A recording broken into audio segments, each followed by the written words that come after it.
মনে হয় গত বছরের আগের বছর বা 2-1 বছর আগে হবে, গত বছর আগের বছর এসেছিলাম এখানে। আল্লাহ পাক আবার এনেছেন এখানে। তো এই দরবারের ব্যাপারে আমাকে অনেকে অনেক কথাবার্তা বলেন, এমনকি এলাকার অনেকগুলো আমাকে ফোনও দেন বা দিয়েছেন বা মেসেজ করেছেন। আমি আলোচনা শুরু করার আগে আপনাদেরকে একটা ভূমিকা স্বরূপ 2-1 কথা বলি। টেকনাফ থেকে তেঁতুলিয়া, রূপসা থেকে পাথুরিয়া পর্যন্ত বাংলাদেশের এমন জেলা উপজেলা কম আছে যেখানে আমাদের পদচারণা হয়নি। দেশের বাইরেও হয়েছে, ইন্ডিয়াতে একাধিক প্রদেশে বহুবার যাওয়া হয়েছে কোরআনের দাওয়াত নিয়ে। আমরা মালয়েশিয়াতেও গিয়েছি প্রোগ্রামে। বাংলাদেশের বিভিন্ন প্রত্যন্ত অঞ্চলে আমরা মাহফিল করেছি, গ্রামে করেছি, শহরে করেছি, অজপাড়ায় গায়ে করেছি। রাস্তাঘাটের খুব বাজে অবস্থা, সেখানেও আমরা গিয়েছি। নদী পারাপার হতে হয়, সেখানেও গিয়েছি। টেকনাফের শাহপুরীর দ্বীপ, এবারে বাংলা, ওপারে টেকনাফ, মাঝখানে নাফ নদী, সেখানেও গিয়েছি। কিন্তু সেখানে যাওয়ার পরেও দেখেছি অসংখ্য মানুষরা ইমানের বয়ান শোনার জন্য হাজার হাজার মানুষ দাঁড়িয়ে আছে। এখানে আসার আগে অনেক ভাইরা আমাদেরকে মেসেজ করেছেন যে হুজুর আপনি ওখানে কেন ওয়াজ করতে যাবেন। আমি জবাব দিয়েছি যে আমি যতটুকু বিগত দিন সম্পর্কে এখানে জেনেছি, যেখানে হক্কানি আলেম ছাড়া কোনো বেদাতি আলেমকে এখানে দাওয়াত দেওয়া হয় না। ঠিক কিনা জোরে বলেন? আমার জানা মতে, আমার জানার বাহিরে থাকতে পারে, আমার জানা মতে আমি যতটুকু জেনেছি বা এখানে এসে আমি যে কয়েকটা লাইন পড়েছি, যেখানে আকীদার বিষয়টা খুব পরিষ্কার করে দেওয়া হয়েছে, পরিচ্ছন্ন করে দেওয়া হয়েছে, আকীদার বিষয়গুলো লিখে দেওয়া হয়েছে। আর যেখানে কোনো হক্কানে আলেম ছাড়া কোনো বেদাতপন্থী, শিরিকপন্থী, কুফরপন্থী যাদেরকে দাওয়াত দেওয়া হয় না, এতটুকুন প্রমাণ করে যে তার মধ্যে হকের মেজাজ রয়েছে। তিনি বেদাতকে সম্মান করেন নাই। মান ওয়াক্কারা সাহিবা বিদাতিন ফাকাদ আআনা আলা হাদিমিল ইসলাম। যেই ব্যক্তি কোনো বেদাতকে সম্মান করেছে, সেই ব্যক্তি ইসলাম ধ্বংসের কাজে সাহায্য করেছে। তো যে হক্কানি আলেমদেরকে দাওয়াত করে প্রতিকূল পরিবেশে এবং আলোচিত ব্যক্তিদেরকে দাওয়াত করে, মানুষদেরকে দ্বীনের কথা শোনাতে চান, এই হকের জায়গা যদি আমরা ছেড়ে দেই, এই আসনটা শয়তান খালি রাখবে না। যেখানে সুন্নত থাকবে না সেখানে বেদাত ঢুকবে। যেখানে হকপন্থী আলেমদের পদচারণা হবে না সেখানে বেদাতপন্থী আলেমদের পদচারণা হবে। যেখানে মানুষ বসবাস করে না ওখানে শয়তান বসবাস করে। সুতরাং হকপন্থী আলেমদের পদচারণা এই জায়গাটা যত দিন পর্যন্ত থাকবে, এটা সত্য এবং ন্যায়ের উপর প্রতিষ্ঠিত থাকবে। ঠিক কিনা বলেন? যদি হক্কানে আলেমদের আনাগোনা বন্ধ হয়ে যায়, হক্কানে আলেম ওলামাদের পরামর্শ বন্ধ হয়ে যায়, তাহলে সেখানে আর ভালো কিছু ফলবে না, ভালো কিছু আশা হবে না। এখন এটা দিন প্রচারের একটা কেন্দ্র হলো, একটা মাহফিল উপলক্ষে অসংখ্য মানুষ দিনের কথা শুনলো। এটা না করে যদি এটা কোনো কারণে কোনো ষড়যন্ত্রমূলক হোক, সমালোচনামূলকভাবে হোক, হিংসাত্মকভাবে হোক, এটা যদি বন্ধ করে দেওয়া হয়, ধরুন তো মাহফিল বন্ধ হলো। এই মানিকগঞ্জে তো অসংখ্য দরবার আছে যেখানে ঢোল বাজতেছে, তবলা বাজতেছে, গান বাজতেছে, নারী পুরুষ একসাথে লাফালাফি করছে, পীরের পায়ে সেজদা দেওয়া হচ্ছে। আওয়াজ নাই কেন আপনাদের? কবর পূজা হচ্ছে, শিরিক হচ্ছে, বেদাত হচ্ছে, আল্লাহর কাছে না চেয়ে মানুষেরা পীরের কাছে চাচ্ছে। এই যে কাজগুলো হচ্ছে, এই সমস্ত শিরিক থেকে, কুফর থেকে, বেদাত থেকে মুক্ত হয়ে একজন মানুষ তাওহীদের বাণী মানুষকে শোনাচ্ছে। এটা কি পজিটিভলি চিন্তা করা উচিত? নেগেটিভ চিন্তা না করে কি চিন্তা করা উচিত? পজিটিভ চিন্তা করা উচিত। আল্লাহ পাক যেন এই কথাটা এলাকাবাসী সহ গোটা দেশবাসীকে বুঝার তৌফিক দান করেন। এখন তারা প্রশ্ন করবেন, হুজুর আপনি বাহ্যিকটা দেখেছেন, ভিতরটা দেখেন নাই। ভাই, ভিতরটা দেখার দায়িত্ব আল্লাহ আমাকে দান করেন নাই। ভিতরটা যিনি দেখবেন তিনি কে? একটু জোরে বলেন। আল্লাহ। এই ভিতর দেখার দায়িত্ব আমার। আমি তো বাহ্যিকটাই দেখব, দুনিয়া তো বাহির দেখেই চলবে। আপনি ইমানদার না কাফের এটা দুনিয়ার বাস্তবতায় আপনার বিচার, আপনার জানাজাও হবে আপনার বাহ্যিক দেখে। আপনাদেরকে মুসলমানের কবরস্থানে কবর দেওয়া হয়, এটা আপনার আত্মা দেখে দেওয়া হয় না। কথা ঠিক না বেঠিক জোরে বলেন? আপনার বাহ্যিকটা দিয়েই বিচার করা হয়।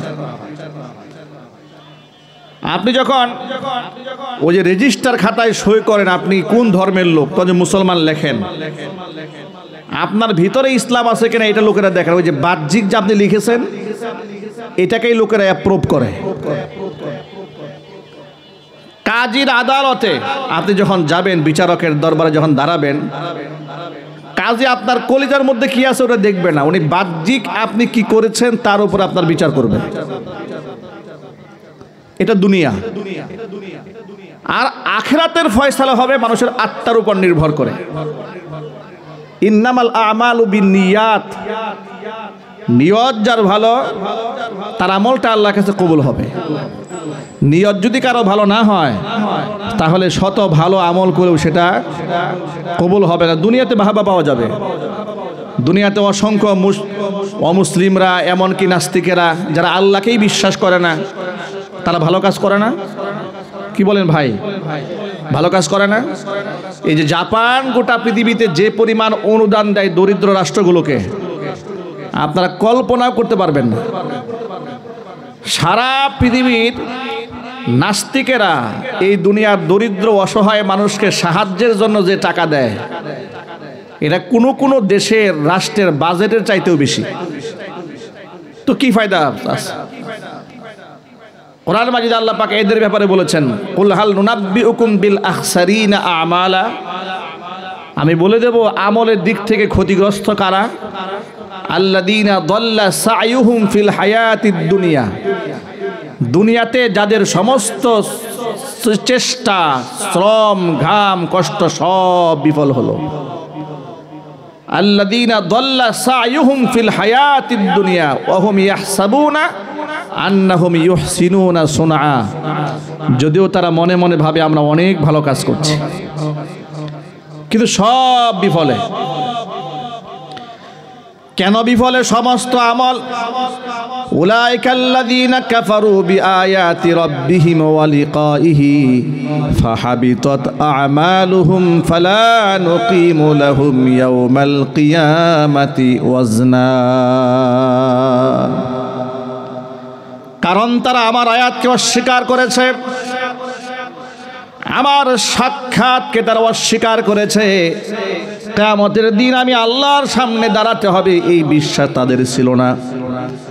এমনকি আমার আয়াতের মধ্যে আমি যা বলে দিয়েছি সেগুলোকে তারা অস্বীকার করেছে, যার দরুন যত ভালো আমল দুনিয়াতে তারা করেছিল সব বরবাদ হয়ে গেছে, কিছুই থাকবে না। তাদের প্রাপ্তিটা কি তাহলে? যালিকা জাযাউহুম জাহান্নামু বিমা কাফারু ওয়াত্তাখাযু আয়াতি ওয়া রুসুলি হুজুয়া। জাহান্নাম হবে ওদের ঠিকানা, বিমা কাফারু, এরা যে কুফরি করেছে সেজন্য। ওয়াত্তাখাযু আয়াতি ওয়া রুসুলি হুজুয়া, আমার আয়াত এবং আমার প্রেরিত রসুলদেরকে ওরা হাসি এবং তামাশার পাত্র হিসেবে গ্রহণ করেছিল। নাউজুবিল্লাহ পড়েন, সব বরবাদ হয়ে যাবে। হাদিস শরীফের মধ্যে আল্লাহর নবী সাল্লাল্লাহু আলাইহি ওয়াসাল্লাম বলেছেন, ইন্নাল্লাহা লা ইয়ানজুরু ইলা সুওয়ারিকুম, আল্লাহ পাক তোমাদের চেহারা সুরতের দিকে তাকান না, ওয়ালাকি ইয়ানজুরু ইলা কুলুবিকুম ওয়া আমালিকুম, কিন্তু আল্লাহ তাআলা দেখেন তোমাদের আত্মা, দেখেন তোমাদের আমল, তোমাদের কলিজার মধ্যে কি নিয়ত আছে সেটা কে দেখেন যদি বলেন তো ভাই? আচ্ছা, আকীদার বিষয়টা একটু পরিষ্কার করে নিই, একটু জোর আওয়াজে বলতে হবে। আপনার অন্তরে কি আছে আর আমার অন্তরে কি আছে? এখানকার যিনি প্রধান পৃষ্ঠপোষক, একমাত্র পৃষ্ঠপোষক এখানকার রহমতের কুটিরের প্রতিষ্ঠাতা আধ্যাত্মিক সাধক হযরত গোলাম রসুল রহমতুল্লাহি আলাইহির একমাত্র ছাত্র, প্রথম ও শেষ ছাত্র, এবং রহমতের কুটিরের পরিচালক মোহাম্মদ আকবর হুসাইন হাফিজাহুল্লাহ, আল্লাহ পাক তাকে আপন হেফাজতে রাখুন, জুড়ে বলুন আমিন। উনার অন্তরে কি আছে এটা কি আমাদের দেখার কোনো শক্তি আছে? আরো জুড়ে বলেন, আমার অন্তরে কি আছে এটা দেখার ক্ষমতা কি তার আছে? আমার সামনে আপনারা যারা বসে আছেন, আপনার অন্তরে কি আছে এটা পৃথিবীর কোনো পীর সাহেব জানে? যদি কেউ বিশ্বাস করে যে আমার পীর আমার মনের খবর জানে, ও মুশরিক। ও কি? চিল্লায় বলেন।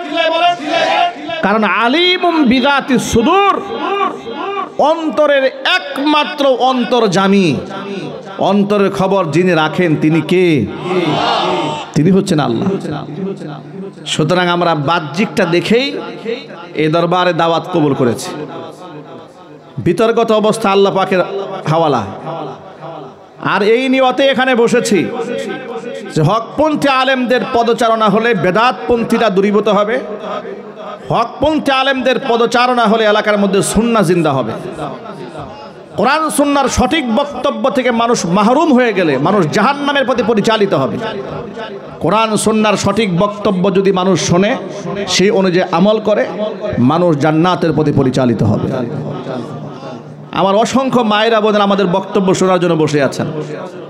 আজকে যদি কোরআন সুন্নাহ থেকে তাদেরকে একটা সঠিক খোরাক না দেওয়া যায়, তাহলে এই এলাকাবাসীও তো আল্লাহর কাছে দায়ী হয়ে যাবে, কর্তৃপক্ষ তো আল্লাহর কাছে জবাবদিহিতা করতে হবে যে এত আশা নিয়ে ভরসা নিয়ে শীতের রাতে ঘর ছেড়ে আরামের বিছানা ফেলে প্যান্ডেলে বসে আছে একটু কোরআন শোনার জন্য, আর সেখানে ভালো কথা না শুনে গাল গল্প, নাচানাচি, কুদাকুদি, ফালাফালি, হিংসা, অহংকার, গীবত, শেখার শুনে আমরা বাড়ি চলে গেলাম।